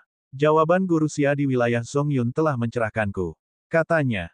Raja Zongyun tiba-tiba menyadari bahwa kotoran tak kasat mata telah menghalangi meridian bela diri. Setelah sebulan berlatih keras dan mencoba-coba, kultivasinya telah meningkat pesat. Apakah menurutmu orang-orang di wilayah dingin semuanya bodoh? Pangeran Liang mencibir. Raja Zongyun tertawa terbahak-bahak dan tidak mengatakan apapun. Huang Zizhen, yang berada di sampingnya, membungkuk dan datang ke hadapan Xia Qingchen. Tuan, silakan datang ke wilayah Zongyun dan ajari kami. Dialah orang pertama yang menerima gulungan jawaban, dan juga orang pertama yang mendapat manfaat. Tuan, kami dengan hormat mengundang Anda ke wilayah Zongyun. 11 elit lainnya dari tingkat bulan tengah semuanya berlutut dengan satu kaki. Saat Huang Zizhen membungkuk, dia mengeluarkan sebuah gulungan dan memberikannya kepada wanita itu dengan kedua tangannya. Tuan, surat dari penguasa istana Long Yuan. Dengan gerakan tangannya, gulungan itu terbuka. Tidak ada kata-kata di sana, tetapi suara serak tersembunyi di dalamnya. Sang Sein bela diri di atas, murid ini adalah master istana Long Yuan. Silakan datang ke alam awan tengah untuk berkhotbah. Murid ini harus mendengarkan. Pada saat ini, Pangeran Liang tidak bisa lagi tersenyum. Wajahnya bahkan membeku. Kalau 12 elit bulan tengah hanya sekadar mengadakan pertunjukan, maka Master Aula Long Yuan tidak akan melakukannya. Statusnya di alam awan tengah setara dengan seniman bela diri tertinggi di alam dingin, Gu Qianhen. Terlebih lagi, dia memiliki kepribadian yang dingin dan tidak akan pernah bekerja sama dengan Raja Zongyun untuk berbuat curang. Yang membuat hati Pangeran Liang bergetar adalah saat penguasa istana Long Yuan memanggil Xia Qingchen dengan sebutan, orang suci bela diri. Betapa tingginya evaluasi ini. Melihat ketiga wilayah dalam dan luar, tidak ada satu orang pun yang memenuhi syarat untuk disebut sebagai orang suci bela diri oleh penguasa istana Long Yuan dan bahkan menganggap dirinya sebagai murid. Xia Qingchen benar-benar memiliki bakat luar biasa dalam membimbing orang-orang di bulan tengah. Namun, dia telah mencoba membunuh Santo bela diri ini beberapa kali dan bahkan mendorong hubungan mereka ke jurang yang tidak dapat diperbaiki. Pada saat ini, Raja Zongyun menyerahkan jubah di tangannya dengan kedua tangannya. Tuan Muda Xia, silakan masuk ke wilayah Zongyun. Mereka memohon beberapa kali. Xia Qingchen mengamati sekeliling dalam diam, melihat wajah-wajah yang dikenalnya. Mereka ingin mengatakan sesuatu tetapi berhenti. Meskipun mereka berniat menghentikan Xia Qingchen, tidak seorang pun berbicara. Xia Qingchen berada di alam yang sejuk. Bagaimana Pangeran Liang memperlakukannya? Bahkan lebih buruk dari ternak. Setidaknya, ketika hewan-hewan itu menyelesaikan pekerjaannya, pemiliknya akan memberi mereka makanan sebagai hadiah. Di mana Pangeran Liang? Bunuh setelah selesai. Tidak, bahkan seluruh klan Xia Qingchen akan dimusnahkan. Di sisi lain, Raja Zongyun dari wilayah Zongyun secara pribadi mengundangnya dan memberinya gelar markis. Ia bahkan bersedia menyerahkan seluruh negeri. Kontrasnya bagaikan langit dan bumi, dan mereka tidak sanggup menahannya. Mungkinkah mereka ingin Xia Qingchen menyerah untuk menjadi markis dan tetap berada di wilayah Liang untuk diinjak-injak oleh Pangeran Liang seperti seekor binatang? Di tengah keheningan yang rumit, Xia Qingchen mengulurkan tangannya dan mengambil jubah itu. Ini adalah jubah Raja Markis. Jubah ini bukan hanya milik seorang markis, tetapi juga merupakan artefak setengah nirvana tingkat 4. Xia Qingchen melambaikan tangannya, membuka jubahnya dan mengenakannya. Di dadanya terdapat totem piton yang perkasa, yang melambangkan martabatnya yang kedua setelah Raja Zongyun. Di belakangnya ada gambar puncak bersalju, melambangkan alam Zongyun. Pada saat ini, Xia Qingchen bukan lagi orang dari alam dingin. Dia telah bergabung dengan alam awan tengah. Sejak saat itu, dia akan menjadi markis ke-10 di alam awan tengah. Dewa Perang Alam Dingin Xia Qingchen akan dihapus dari daftar hari ini. Bab 1243, Pengetahuan yang terlambat. Namun, tidak ada seorang pun yang merasa bahwa dia telah mengkhianati alam dingin. Bahkan, mereka merasa bahwa sudah sepantasnya Xia Qingchen bergabung dengan alam awan tengah. Dia dipaksa meninggalkan wilayah dingin. Dia adalah Pangeran Liang yang bodoh dan tidak kompeten yang telah memaksa Dewa Perang Wilayah Dingin ke wilayah awan tengah selangkah demi selangkah. Selamat datang, Xiaohu. Huang Zizhen dan para elit bulan tengah lainnya sangat bersemangat. Raja Zongyun juga bertepuk tangan dan tertawa, Xiaohu, aku menepati janjiku. Saat kau mengganti namamu, kau akan menjadi pewaris tahta wilayah Zongyun. Xia Qingchen mengenakan jubah hitam yang berkibar tertiup angin, menonjolkan sosok rampingnya dan membuatnya tampak sangat mulia. Saya menerima gelar markis, tetapi suksesi tahta dapat diabaikan. Xia Qingchen menatap ke 9 surga dan berkata dengan tenang, ambisi saya terletak di surga, bukan pada kekuatan dunia fana. Hati semua orang bergetar mendengar kata-katanya. Dia bersedia meninggalkan seluruh negara. Mereka tidak dapat menahan diri untuk tidak memandang kereta emas Pangeran Liang dengan seringai di wajah mereka. Tak disangka Pangeran Liang khawatir tanpa alasan, khawatir kalau kultivasi Xia Qingchen akan mengalahkan tuannya dan merebut tahta. Apakah Anda mengerti sekarang? Xia Qingchen sama sekali tidak tertarik pada kekuasaan. Minatnya berada di puncak jalur bela diri. Sungguh seorang penguasa yang sok suci dan bodoh. Sudah kuduga, Tuan Muda Xia punya ambisi besar dan tidak peduli dengan kekuasaan duniawi. Raja Zongyun sama sekali tidak terkejut. Ia menepukkan tangannya, dan 3.000 binatang iblis seputih salju terbang turun dari langit seperti awan putih. Ke-3.000 wanita cantik itu masing-masing memegang artefak spasial dan mengangkatnya tinggi-tinggi. Selamat, Xiaohu. Aku akan memberimu setengah dari apa yang telah kukumpulkan selama 200 tahun terakhir. Kata Raja Zongyun. Apa, orang-orang di wilayah dingin, bahkan para ahli bulan gelap dan para pendeta naga lilin, semuanya terkesiap. Sepanjang hidupnya Raja Zongyun pasti telah mengumpulkan sumber daya dalam jumlah yang sangat besar. Dia sebenarnya telah memberikan setengahnya pada Xia Qingchen.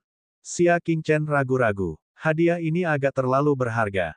Xiaohu, mulai sekarang, setengah dari kekaisaran ini adalah milikku, dan setengahnya lagi adalah milikmu. Ya, Raja Zongyun berkata dengan gagah berani, wilayah Zongyun tidak akan memperlakukanmu dengan buruk. Xia Qingchen menghela napas dalam-dalam. Alam dingin dan alam awan tengah benar-benar dua hal yang sangat berbeda. Apa alasannya dia menolak? Aku, Xia Qingchen, pasti akan membalas kebaikan yang telah kuberikan padamu hari ini 10 kali lipat. Xia Qingchen juga berjanji. Keduanya saling berpandangan, dan Raja Zongyun tidak dapat menahan kegembiraannya. Dia tertawa dan mengundang Xia Qingchen untuk menaiki kereta binatang buas. Tuan Muda Xia, silakan. Xia Qingchen mengangguk. Dia kemudian melompat ke kereta binatang mewah. Xia Wanqi, pelan-pelan. Sebuah suara rumit terdengar dari kereta emas Pangeran Liang. Xia Qingchen tidak menoleh. Ekspresinya tenang saat dia berkata, Liang Wang, apakah kamu butuh saran lagi? Menteri Xia, pangeran ini tertipu dan salah memahami kesetiaanmu. Pangeran Liang merasa sulit untuk berbicara. Raja ini membutuhkanmu, dan orang-orang di wilayah dingin membutuhkanmu. Silakan tinggal. Ketika Pangeran Liang mengetahui bahwa Xia Qingchen memiliki bakat duniawi yang dapat membimbing orang ke posisi bulan tengah, sikapnya berubah 180 derajat. Selama kamu tinggal di sini, raja ini akan menjadikanmu penguasa istana dan menikmati semua kemuliaan dan kekayaan. Dibandingkan dengan rencana untuk menyingkirkan Xia Qingchen, perubahan sekarang benar-benar jauh berbeda. Dia akhirnya menyadari betapa bodohnya kesalahan yang telah diperbuatnya dan betapa langka bakat yang telah hilang darinya. Punggung Xia Qingchen menghadap Pangeran Liang saat dia berbicara perlahan, sudah terlambat. Dia menginjak tanah dengan ujung kakinya, dan binatang iblis itu perlahan terbang. Xia Qingchen. Pangeran Liang buru-buru berbicara. Xia Qingchen, apakah kamu akan meninggalkan wilayah Liang? Namun, Raja Zongyun mendengus menghina dan berkata, ketika kamu ingin mengeksekusi Xia Qingchen berkali-kali, dan ketika seluruh penduduk wilayah dingin menentangnya, apakah kamu pernah memikirkan wilayah dingin? Sekarang kau menggunakan dunia dingin untuk menekan Xia Hou. Sudah terlambat. Dia dan yang lainnya melompat ke atas binatang iblis, melindungi Xia Qingchen bagaikan bintang-bintang yang mengelilingi bulan saat mereka terbang tinggi. Melihat Xia Qingchen sudah memutuskan untuk pergi, Pangeran Liang tahu bahwa tidak ada cara lain untuk menahannya lebih lama lagi. Dia berbicara dengan nada jahat, Xia Qingchen. Kamu tidak tahu terima kasih. Jangan lupa bahwa raja inilah yang mengangkatmu menjadi Wan Xiaoqi. Tanpa aku, kamu tidak akan ada di sini hari ini. Xia Qingchen berkata dengan acuh tak acuh, Pangeran Liang pasti masih hidup dalam mimpi. Sebelum perjalanan ke perbatasan selatan, aku mengundurkan diri dari istana militer. Tidak adakah yang memberitahumu? Pangeran Liang tersadar. Si Yanhu, yang berada di samping, diam-diam mengeluarkan medali komando Wan Xiaoqi milik istana militer. Kata-kata, Xia Qingchen, terukir di atasnya. Dia melemparkannya di depan Pangeran Liang dan berkata tanpa ekspresi, setelah kembali dari perbatasan utara, Tuan Muda Xia mengundurkan diri dari istana militer. Dentang, token itu dilempar ke tanah, dan bergetar pelan dan panjang. Seperti tamparan di wajah Pangeran Liang. Apa lagi yang harus kulakukan padamu? Xia Qingchen menghentikan binatang terbang itu dan bertanya dengan tenang. Pangeran Liang memeras otaknya, ingin mencari bukti ketidaktahuan Xia Qingchen. Namun, dia tidak dapat memikirkan satu hal pun yang menjadi hutang Xia Qingchen kepadanya dan Liang Jing. Sebaliknya, alam sejuklah yang berutang banyak hal pada Xia Qingchen. Untuk melindungi diriku sendiri, tatapan mata Xia Qingchen tajam. Demi Byzantian, aku sudah menoleransimu untuk terakhir kalinya. Jika kau membuatku marah lagi, aku sendiri yang akan memenggal kepalamu. Byzantian, seorang lelaki tua, secara pribadi bertindak sebagai pembawa tandu untuk mengangkat tandu Xia Qingchen sebagai imbalan atas janji Pangeran Liang untuk menoleransinya. Oleh karena itu, Xia Qingchen harus menanggung tindakan Pangeran Liang. Namun, jika lain kali, dia harus membayar harganya dengan mayat Pangeran Liang. Khususnya, dia punya desain pada ayah dan bibinya. Itu menyentuh skala terbaliknya dan tak termaafkan. Kamu, Pangeran Liang tertawa marah. Jika Xia Qingchen benar-benar memiliki kemampuan untuk membunuhnya, dia pasti sudah melakukannya sejak lama. Mengapa dia harus menunggu waktu berikutnya? Hehe, sesulit itukah membunuhmu? Chen yang membenci surga berjalan keluar dari penjara pemurnian hati dengan kedua tangan di belakang punggungnya dan mencibir dengan arogan. Ketika mereka melihatnya, banyak orang memandangnya seolah-olah dia orang asing. Mereka tidak tahu siapa orang yang telah keluar dari hati api penyucian ini. Hanya Pangeran Liang yang menjerit seolah-olah dia telah melihat hantu. Ah, kamu, kenapa kamu keluar? Seolah-olah rahasia terbesarnya telah terbongkar dan dia sangat ketakutan. Tian Hen Chen terkekeh. Dengan ketukan kakinya, dia melesat di udara dan tiba di samping Xia Qingchen. Jaga kepalamu.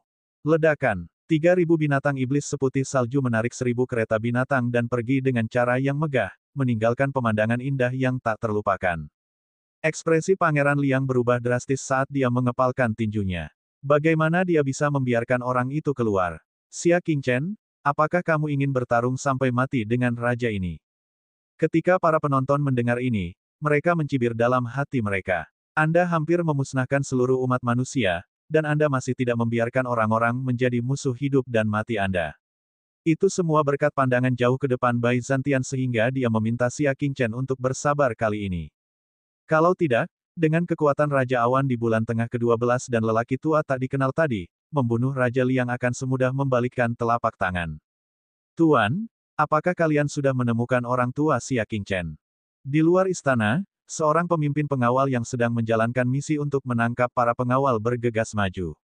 Yang mulia, Ayahnya, Xia Yuan, dan bibinya, Xia Jie, meninggalkan kota Liangzhou setengah bulan yang lalu. Setengah bulan yang lalu, Xia Qingchen baru saja kembali ke kota Liangzhou dari perbatasan selatan. Dia pergi. Bagaimana dengan istana roh yang menjadi tanggung jawabnya? Ekspresi Pangeran Liang menjadi gelap. Melapor ke Liang Wang, istana roh kosong sebulan yang lalu. Semua master roh tidak terlihat. Apa? Pangeran Liang akhirnya menyadari bahwa Xia Qingchen telah membuka jalan untuknya. Di mana guru-guru dan murid-muridnya di pegunungan bulan surgawi. Pemimpin pengawal itu mengeluarkan selembar kertas kuning dengan ekspresi getir. Ada sebaris kata yang ditulis di atasnya dengan kekuatan Buddha yang kuat. Malam ini akan menjadi pembaruan keempat. Bab 1244, tak terduga. Kami akan mengikuti dermawan Xia ke tempat yang jauh. Pangeran Liang, mohon jangan lewatkan kami. Kata-kata itu ditinggalkan oleh Buddha Awan. Sejak 2 bulan yang lalu, Xia Qingchen telah mengerahkan kekuatan keluarga Tingshui untuk memindahkan Sekte Nebula dan Sekte Bijak. Tidak ada lagi tanda-tanda kekhawatiran baginya di wilayah Liang yang luas. Pangeran Liang sangat marah, Xia Qingchen sudah lama ingin meninggalkan dunia yang dingin ini. Pengkhianat ini. Melihat bayangan 3.000 binatang iblis, Pangeran Liang berteriak, Xia Qingchen. Raja ini tidak percaya bahwa wilayah Liang yang luas, tanah seluas 10.000 li, tidak dapat hidup tanpamu. Raungannya mencapai langit dan mendarat di telinga Xia Qingchen. Dia menoleh ke arah kota Liangzhou yang hanya seukuran setitik debu dan berkata, aku juga berharap begitu. Meskipun dia telah pergi, dia masih berharap alam sejuk itu akan aman. Sekalipun tanpa dia yang menjaga perbatasan, mereka dapat mempertahankan diri dari musuh dan menjamin keselamatan rakyat. Xia Hou, jika kerajaan Liang sedang dalam kesulitan, aku dapat membantumu. Raja Zongyun dapat melihat pikiran Xia Qingchen dan berbicara dengan murah hati. Xia Qingchen sangat tersentuh. Setelah jeda, dia berkata, setelah kita tiba di wilayah kekuasaan, siapkan ruang rahasia. Aku akan mengajari Raja Zongyun dan Master Pavilion sendirian. Aku harap ini akan bermanfaat bagimu. Raja Zongyun dan para elit bulan tengah lainnya sangat gembira, dan mereka membungkuk hormat untuk berterima kasih padanya. Terima kasih, Xia Hu. Terima kasih banyak, Guru. Xia Qingchen mengangguk pelan. Hanya saat dia berada di alam awan tengah, dia bisa merasakan bahwa bakatnya dihormati. Dengan penguasa yang demikian bijaksana dan pilar negara yang demikian rendah hati, akan sulit bagi Zongyun untuk tidak memiliki masa depan yang gemilang. Pada saat yang sama, sebuah pikiran muncul di hati Xia Qingchen. Melihat ke alam Zongyun dan Liang, warisan mereka telah terputus selama ribuan tahun, dan elit bulan tengah bahkan tidak dapat maju 1 inci pun. Warisan tingkat rendah yang ada berada di tangan keluarga kerajaan dan keluarga bangsawan. Bahkan jika orang biasa memiliki bakat luar biasa, mereka masih terikat oleh warisan dan harus menundukkan kepala kepada kekuatan tertentu. Tidak peduli apakah mereka adalah pakar tingkat tinggi atau pendekar tingkat rendah, jalur bela diri Dao mereka akan sangat dibatasi. Karena mereka akan bertarung, mengapa tidak meneruskan teori seni bela diri yang lengkap dan sistematis dari tingkat Chen hingga tingkat bulan ke seluruh dunia? Ini akan memungkinkan orang-orang miskin di dunia untuk belajar tanpa guru dan mempelajari batas-batas ilmu bela diri Dao tanpa menghabiskan waktu 100 tahun. Hal ini memungkinkan para petinggi yang kebingungan untuk menyingkirkan kabut dan mencapai tingkat seni bela diri yang lebih tinggi, tanpa meninggalkan penyesalan di dunia. 3 alam adalah tempat kembalinya Raja Dewa Qingchen. Bagaimana mungkin dia tidak diberkati? Beberapa hari kemudian, di perbatasan utara wilayah dingin, Raja Zongyun mengeluarkan peta dan menggambar lingkaran di atasnya dengan jarinya. Xia Hou, mulai hari ini, wilayah kekuasaan ini milikmu. Lingkaran yang terbentuk membentang sejauh 100.000 mil dari perbatasan ke utara, dan 1 juta mil dari timur ke barat. Itu adalah kerajaan es dan salju yang membentang puluhan juta mil. Tempat ini kaya akan sumber daya. Biji besi, binatang iblis, tanaman obat spiritual, kalian bisa mendapatkan apapun yang kalian inginkan di sini. Jauh lebih baik daripada 9 markuise lainnya. Raja Zongyun telah memberinya wilayah kekuasaan terbaik. Semuanya akan menjadi milikmu, kecuali tambang kristal tinta kedua, yang harus diserahkan. Benda ini tidak berguna bagimu, tetapi sangat berarti bagiku, kata Raja Zongyun. Xia Qingchen penasaran, mengapa Pangeran Liang dan Raja Zongyun begitu tertarik pada tambang kristal tinta kedua. Ratusan perang telah pecah antara kedua belah pihak karena alasan ini, dan perang tersebut telah berlangsung selama ribuan tahun. Akan tetapi, satu-satunya kegunaan biji tinta kedua adalah untuk menempa panggung kenaikan surgawi bagi para ahli maha kuasa yang mencoba menerobos ke alam dewa. Raja Zongyun dan Raja Liang jelas tidak bisa menggunakannya. Itu sudah batas mereka untuk menembus alam bulan agung dalam hidup mereka, apalagi dewa. Namun, dia dan Pangeran Liang tidak mengatakan apa-apa tentang hal itu. Pasti ada rahasia, dan tidak mudah bagi Xia Qingchen untuk mengungkapkannya. Baiklah, katanya, Xia Qingchen memiliki cukup banyak biji Yimo di tangannya, cukup untuk ditambang di wilayah dingin selama 100 tahun. Beberapa yang telah ditambangnya di wilayah kekuasaannya benar-benar tidak layak untuk diperhatikan. Raja Zongyun tertawa dan menunjuk ke pusat wilayah kekuasaannya, ada kota besar di wilayah kekuasaanmu yang sebanding dengan ibu kotaku. Mengapa kau tidak menjadikan tempat itu sebagai pusat wilayah kekuasaanmu? Xia Qingchen tentu saja tidak keberatan. Namun, di tengah perjalanan, sebuah kota kecil di kaki gunung menarik perhatian Xia Qingchen. Kota itu tertutup es dan salju, tetapi kotanya hangat seperti musim semi, seperti halnya perbatasan selatan yang sejuk. Di mana tempat ini? Tanya Xia Qingchen. Raja Zongyun tentu saja tidak mengenali kota kecil tanpa nama ini. Ia melihat ke arah Huang Zizhen di belakangnya, dan Huang Zizhen langsung berkata, Tuan Xia, ini adalah kota kecil di selatan yang disebut kota salju hitam. Karena alasan geografis, musim semi terasa sepanjang tahun dan iklimnya sangat menyenangkan. Kota salju hitam. Xia Qingchen terkejut. Mengapa kota itu diberi nama kota salju hitam? Itu karena setiap tahun, akan ada bulan salju hitam di sini. Itulah mengapa kota ini disebut kota salju hitam. Benarkah itu? Xia Qingchen menyipitkan matanya dan mengamati kota itu. Tiba-tiba, dia samar-samar dapat melihat puncak bersalju hitam di balik kota salju yang hitam. Sebuah bola asap abu-abu samar mengepul. Ki hantu. Metode kultivasi mentalnya, manual iblis bintang 7, telah kehilangan efek aslinya seiring meningkatnya wilayah kekuasaannya.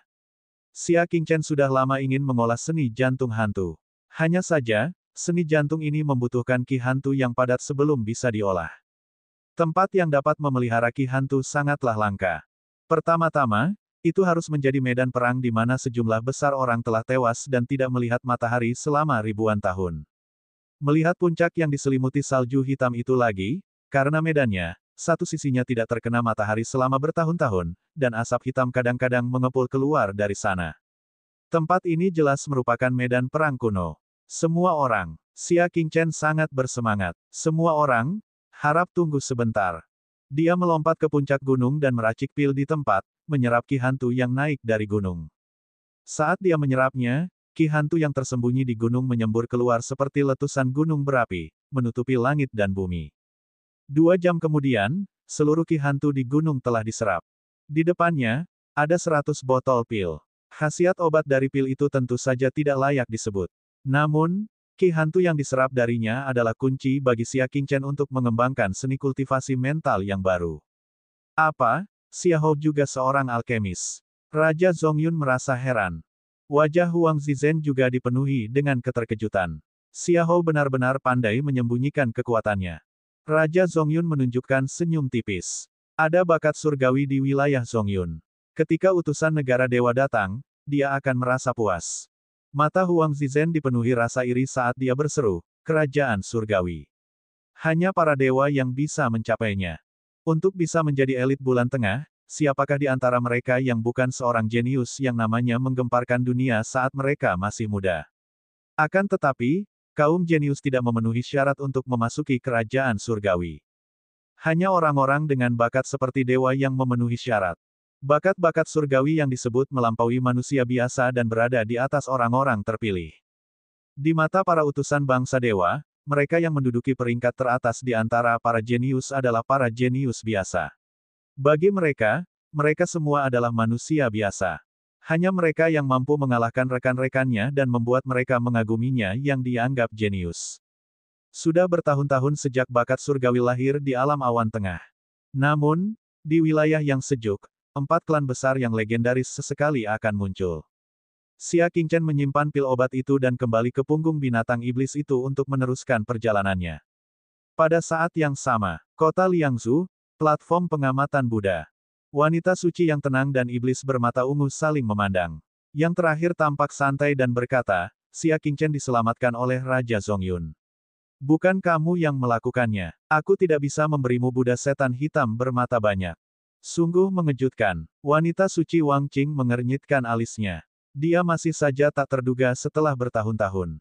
Bab 1245, tidak akan pernah bertemu lagi. Dia telah menggunakan koneksinya sendiri dan bahkan membujuk penguasa bulan kegelapan untuk menekan Pangeran Liang. Akan tetapi, Pangeran Liang bersikeras dan mengabaikannya sama sekali. Dari sudut pandang tertentu, dia tidak berhasil menyelamatkan Xia Qingchen. Tentu saja Buddha setan hitam bermata banyak tidak seharusnya diberikan kepadanya. Apa hubunganmu dengan Xia Qingchen? Mata indah wanita iblis bermata ungu itu sedikit menyipit. Dia benar-benar tidak mengerti mengapa gadis suci yang tenang ini bisa memahami masa lalu Xia Qingchen dengan sangat baik. Hehe, lebih baik kau tidak tahu. Wanita suci yang tenang itu menertawakan dirinya sendiri. Dia berbalik dan pergi. Jangan terlalu puas diri. Meskipun kamu telah menyelesaikan tugasmu, kamu telah benar-benar melampaui batas waktumu. Kamu mungkin tidak dapat menjadi kandidat seperti yang kamu inginkan. Lebih baik daripada tidak menyelesaikannya. Penyihir bermata ungu itu mengangkat bahu. Semua kandidat sebelum dia telah gagal dalam misi mereka dan meninggal secara tragis di kediaman Liang Wang. Meskipun dia telah melampaui batas waktu misi, dia telah berhasil menyelesaikannya. Semoga beruntung. Wanita suci yang tenang itu menggerakkan kakinya dan berjalan menuruni gunung. Akan tetapi, saat dia baru saja melangkah, dia tiba-tiba menoleh untuk melihat ke kedalaman hutan. Iblis wanita bermata ungu pun menyadarinya dan mengerutkan kening. Siapa dia? Kedua gadis itu bertanya serempak. Berdesir. Rumput berdesir, dan seorang wanita anggun berpakaian putih, mengenakan topi bambu, dan pedang panjang di pinggangnya perlahan berjalan keluar. Dua gadis suci bulan gelap, karena kalian sudah datang, mengapa kalian pergi? Suaranya dingin dan tanpa emosi, dengan ketidakpedulian Dewa Brahma. Sang Santa yang tenang mendengus dan melemparkan bunga pir emas. Ketika bunga pir mencapai 10 kaki di depan wanita berbaju putih, bunga itu tiba-tiba berhamburan dan berubah menjadi hujan jarum yang lebat. Hujan jarum di area yang luas, meskipun tidak dapat melukai musuh, tetapi masih dapat membuat mereka mundur. Namun, hal anehnya adalah ketika hujan jarum mencapai 3 inci di depan wanita berbaju putih, semuanya meleleh menjadi cairan hitam tanpa suara dan menetes ke tanah. Setelah mereka mendarat di tanah, mereka melelehkan lubang di tanah, dan sejumlah besar kabut hitam mengepul. Ekspresi wanita suci Wang Qing sedikit berubah. Dia sangat menyadari bahaya yang datang dari wanita berbaju putih. Tanpa berpikir panjang, dia segera menggunakan teknik tubuhnya untuk menuruni gunung. Namun, yang membuat pupil matanya mengecil adalah bahwa wanita berbaju putih itu sebenarnya telah berubah menjadi asap hitam berbentuk manusia dan berteleportasi di depannya seperti hantu. Pada saat yang sama, dia mengulurkan tangannya dari jarak 100 kaki. Asap hitam di tubuhnya berubah menjadi telapak tangan iblis yang besar dan menamparkan ke arahnya. Pada saat kritis, gadis suci yang tenang itu mengeluarkan kultivasi kuat 9 indera posisi astral minor dan melakukan teknik serangan bela diri tingkat bumi yang unik bagi bulan gelap. Sebuah kapal serbu ilusi sepanjang 30 kaki tengah melaju kencang. Namun, keterampilan bela dirinya tingkat bumi bagaikan kertas di depan kabut hitam aneh. Telapak tangan iblis yang dipadatkan oleh asap hitam menghancurkan kapal penyerang menjadi berkeping-keping. Momentum telapak tangan menghilang, dan wanita suci yang tenang itu tertangkap. Dia berteriak ketakutan. Semakin dia melawan, semakin banyak kekuatan yang dia gunakan untuk menahan telapak tangan iblis itu, membuatnya merasa takut dan gelisah. Penyihir bermata ungu, apa yang sedang kamu lakukan? Ekspresi penyihir bermata ungu berubah sedikit dan dia segera mengambil tindakan. Tentu saja, dia tidak bergerak. Sebaliknya, dia menggunakan teknik gerakannya untuk melompat turun dari tebing dan kemudian menggunakan sayap bulan yang terang untuk terbang cepat sejauh 300 meter. Namun, yang membuat pupil penyihir bermata ungu itu mengecil adalah ketika dia hendak terbang ke langit, bagian atas kepalanya tiba-tiba berubah menjadi gelap. Ketika mendongak, ternyata itu adalah telapak tangan iblis lain yang telah diubah oleh wanita berbaju putih. Telapak tangan iblis itu menjulur hingga 1000 kaki jauhnya dan menangkap iblis wanita bermata ungu itu. Ledakan. Telapak tangan iblis itu menghantam ke bawah, dan penyihir bermata ungu itu segera merasakan suatu kekuatan yang luar biasa menekannya, dan dia pun terbanting jatuh dengan kejam dari langit ke tanah. Dia menyingkirkan artefak nirvana yang terbang dan berguling ke depan wanita berbaju putih. Dia menggoyangkan lengan bajunya dan beberapa artefak nirvana yang meledak terbang keluar. Ledakan. Dalam sekejap, wanita berbaju putih itu dilalap api. Akan tetapi, sebelum iblis wanita bermata ungu itu bisa mundur tepat waktu, kabut hitam pekat berupa lengan muncul dari api dan membombardir perutnya. Puff! Iblis wanita bermata ungu itu terjatuh ke tanah, dan kabut hitam berubah menjadi telapak tangan iblis, menekannya ke tanah. Pemandangan yang membuat kulit kepala mereka geli terpantul di matanya dan mata sang santa yang tenang. Ketika api itu menghilang, seorang penghuni iblis yang diselimuti kabut hitam dengan hanya sepasang lampu merah gelap yang menyala di sekelilingnya berdiri di tengah ledakan itu tanpa cedera. Siapa kamu? Wanita suci Wang Qing terkejut. Hanya dalam beberapa gerakan, kedua gadis suci bulan kegelapan itu telah dikalahkan dengan sangat menyedihkan. Terlebih lagi, metode yang digunakan pihak lain tampaknya sama sekali bukan metode manusia. Berderak. Begitu dia selesai berbicara, telapak tangan iblis yang menahannya tiba-tiba mengencang. Di bawah tekanan yang sangat besar, wanita suci Wang Qing itu tercekik dan segera pingsan. Setan itu melepaskan dia dan penyihir bermata ungu pada saat yang sama. Ki iblis di tubuhnya tertahan hingga tak tersisa sedikit pun, dan ia pun menampakkan wujud aslinya. Mata indah iblis bermata ungu itu berbalik dan dia berlari. Namun, baru beberapa langkah dia melangkah, sebuah sosok putih melintas di depannya. Wanita berbaju putih menghalangi jalannya, dan pada saat yang sama, pedang patah dikalungkan di lehernya. Melihat pedang yang patah, penyihir bermata ungu itu terkejut. Pedang saudara Qing Chen, kamu adalah kakak Suexin. Xia Qing Chen tidak pernah membiarkan pedang ini meninggalkannya. Jika pedang ini meninggalkannya, dia pasti akan memberikannya kepada seseorang yang penting. Orang itu pastilah orang suci teratai putih, Jiang Suexin. Bahasa Huala, wanita berbaju putih itu melepas topi bambu di kepalanya, memperlihatkan wajah cantiknya. Dia berkata dengan acuh tak acuh, jangan panggil aku kakak Suexin. Sejak hari kau mengungkapkan identitasmu sebagai Dark Moon, kita tidak bisa didamaikan. Dia adalah orang yang saleh, sedangkan penyihir bermata ungu adalah orang yang jahat. Sejak zaman dahulu, kebaikan dan kejahatan tidak dapat hidup berdampingan. Mata penyihir bermata ungu itu menjadi gelap, aku sudah memanjat terlalu tinggi. Tapi apa yang baru saja kau gunakan bukanlah teknik bela diri yang benar, kan? Atau lebih tepatnya, itu bukanlah sebuah teknik bela diri sama sekali, tetapi semacam kekuatan gelap dan sombong. Itu sedikit seperti iblis yang legendaris. Hatiku lurus. Tidak masalah apakah metode kultivasiku lurus atau jahat. Kata wanita suci teratai putih dengan acuh tak acuh. Wanita iblis bermata ungu itu mengejeknya. Bagaimana mungkin wanita suci teratai putih tahu bahwa dia, yang lahir di bulan yang gelap, pastilah orang jahat. Melihat Sein yang tak sadarkan diri, iblis bermata ungu itu berkata, apakah kau datang ke sini hanya untuk menemuiku?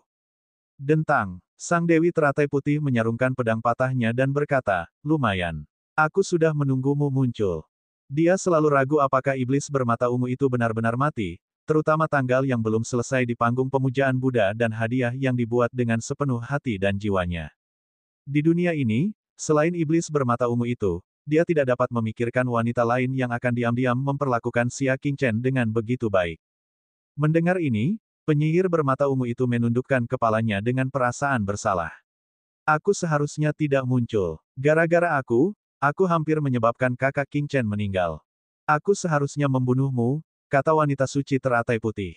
Namun, kamu masih punya hati nurani. Kamu mengundang bulan gelap untuk menyelamatkannya dengan cara apapun. Mendengar itu, penyihir bermata ungu merasa semakin bersalah dan tidak membantah. Setelah kejadian ini, saya rasa Anda harus mengerti bahwa Anda adalah masalah yang tak ada habisnya bagi suami saya. Anda dapat menyebabkan bencana besar kapan saja. Paling tidak, reputasi Anda akan rusak. Penyihir bermata ungu itu menundukkan kepalanya lebih dalam, hampir menguburnya di dadanya. Perkataan gadis suci teratai putih itu bagai jarum yang menusuk berkali-kali ke dalam relung hatinya yang paling dalam, membuat hatinya sakit. Mulai sekarang, aku tidak ingin melihatmu di depan suamiku lagi. Wanita suci teratai putih menatap iblis bermata ungu itu dan berkata tanpa emosi, kau hanya akan menyakitinya. Mata penyihir bermata ungu itu redup, seolah-olah kehilangan warnanya.